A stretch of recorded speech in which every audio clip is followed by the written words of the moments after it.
Assalamualaikum warahmatullahi wabarakatuh. Bismillah, alhamdulillah, wassalatu wassalamu ala rasulillah Muhammad ibn Abdillah wa ala alihi wa sahbihi wa mawalah amma ba'dah. Alhamdulillah teman-teman semua, pada kesempatan kali ini kita akan melanjutkan serokan kitab Safinah menggunakan makna pesantren Indonesia, dan kita sudah memasuki fasal tentang fardu-fardu wudhu. Kita langsung saja. Bismillahirrahmanirrahim. Qala al-musannifu rahimahullahu ta'ala wa nafanallahu bihi wa bi'ulumihi wa bi'ulumi sa'iri salafi solihina fid dharaini amin. Bismillahirrahmanirrahim. Faslun ay hadza faslun, bermula ini itu sebuah fasal. Furudul wudu'i, bermula beberapa fardu wudu. Fardu itu sama dengan rukun atau wajib. Itu sitatun, ada 6. Jadi 6 hal yang harus dilakukan ketika wudu. Al-awalu, bermula yang pertama itu an-niyatu, niat. Harus niat dulu. Niatnya nanti definisi niat setelah fasal ini ya.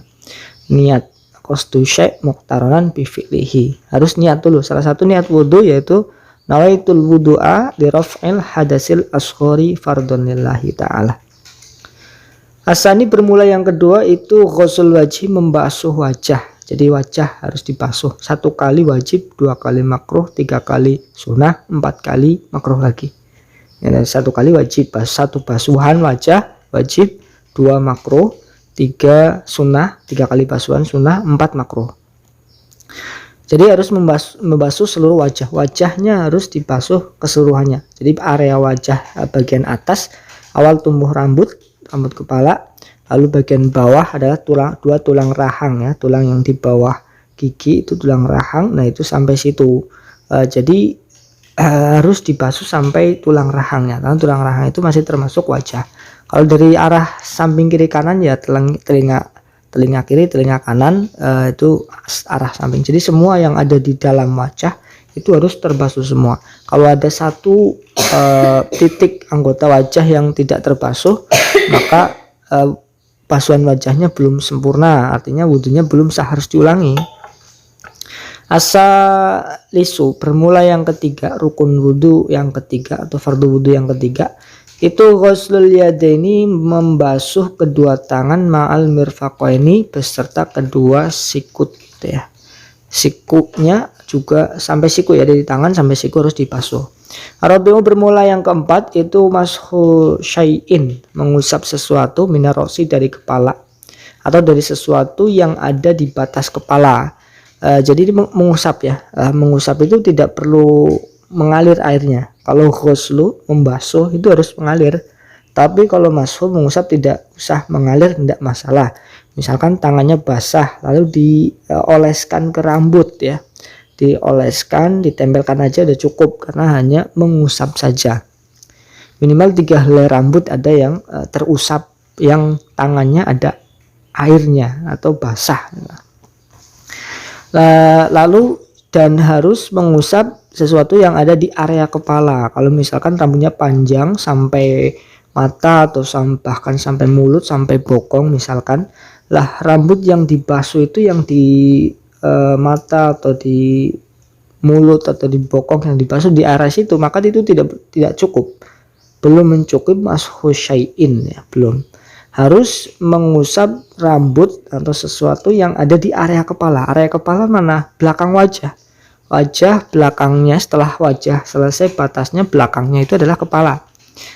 Misalkan mengusap rambut yang ada di atas telinga, yang di bawah di belakang telinga, itu masih termasuk area kepala. Rambutnya yang masih di area kepala. Kalau sudah keluar dari area kepala, diusapnya di situ, maka belum mencukupi atau tidak cukup, harus diulangi. Lalu al-khamisu, bermula yang kelima itu ghuslu rijlaini, membasuh kedua kaki ma'al ka'baini, beserta kedua mata kakinya. Asadisu, bermula yang keenam itu atartibu, urut-urut atau berurutan dalam pembasuhan anggota wudhu. Harus tertib ya, tidak boleh yang nomor 2 dijadikan nomor 1. Itu kalau tidak tertib maka tidak sah. Kenapa? Karena Rasulullah SAW memang kalau beliau berwudu selalu urutannya seperti itu, wajah, tangan.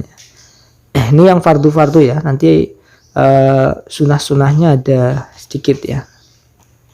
Kita lanjut ke fasal tentang niat. Bismillahirrahmanirrahim. Faslun ay hadza faslun. Adapun bermula, ini itu ya sebuah fasal.